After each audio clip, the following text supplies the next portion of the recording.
कोणतरी आहे असं तुम्ही म्हणताय की कोणीतरी बाहेरचा सूत्रधार सावंतवाडीत लुडबुड करतोय, तो नेमका मुख्य सूत्रधार कोण आणि तो कोण असा की ज्याने हे सगळं सावंतवाडी हादरून सोडतंय? सावंतवाडी हादरून सोडत नाही, कुरघोडी थोड्याफार हादरून सोडणार की सावंतवाडी आमची अशी काय कमकुवत नाहीये. आम्ही स्ट्रॉंग आहोत. पदं नसली तरी आम्ही स्ट्रॉंगपणे आमचं अस्तित्व आम्ही टिकून ठेवू शकतो.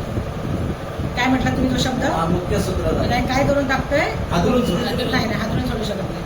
ते असे छुपे वार करतात, त्यांना काय म्हणतात ते माहिती आहे तुम्हाला.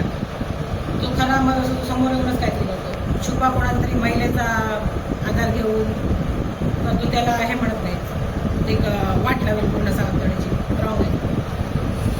बरं, नाव सांगणार हो. आता मी एवढं सगळं बोलले तर मी नाव पण डिक्लेअर करते.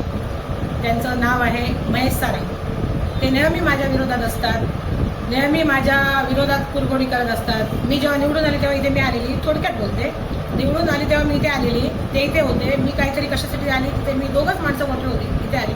त्यांनी साधं माझं अभिनंदन पण केलेलं आहे. मी भाजप पक्षाची म्हणून निवडून आली. ते भाजपचं हे करतात, भाजप म्हणजे भाजप लोक बघत नाही, फक्त भाजप माइंड करून ते बोलतात. मी ते भाजपची एक कोणतरी निवडून आलेली आहे व्यक्ती, मोहिनी मडगावकर सोडूनच द्या, मोहिनी मडगावकरचं नावच नको, पण ती व्यक्ती भाजप म्हणून निवडून आली. तिचं अभिनंदन करण्याचं कर्तव्य होतं. एका शब्दाने माझ्याशी ते बोलली नाही किंवा अभिनंदन हा विषयच झाला नाही. त्याच्यावरनं माझ्यावर किती राग असेल आणि मी त्यांचं एवढं काय केलं आहे हे मला तर कळत नाही आहे. त्याच्यामुळे हे असं 3 वेळा झालं आहे. 3 वेळा माझ्याकडे काही काही गोष्टी, माझ्याकडे काय काय आहे असं हे माझ्याबद्दल झालेलं गॉसिपिंग किंवा काय, पण मी आता फक्त नाव डिक्लेअर केलं आहे. त्यांचा राग काय माझ्यावर माहीत नाही. माझ्या पदाला त्यांचं काय जिव्हाळा आहे, त्यांना कोणाला आणायचं आहे आता आम्ही नंतर बघूच ना.